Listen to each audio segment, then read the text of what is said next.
races, there's plenty of them. When it comes to crown jewels at the national level, there's only a handful, and that's one of them.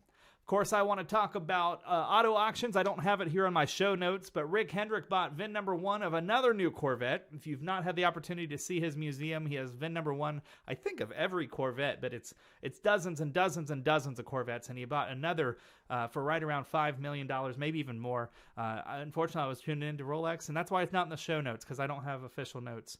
Can we learn a little bit about what Rick spent on that? Of course, last weekend at Mecum, Jerry Seinfeld's Porsche did not sell, but it was up to $25 million. No reserve was met. Well, folks, it's the end of another great show.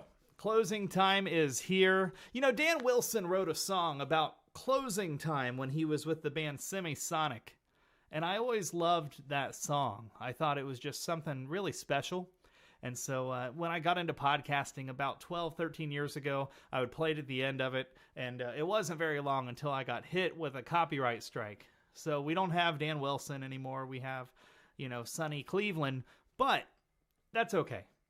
Folks, I want you to know that this show is fun, and it's a labor of love. Even for a smaller half-hour show, it takes a lot of work to get these done.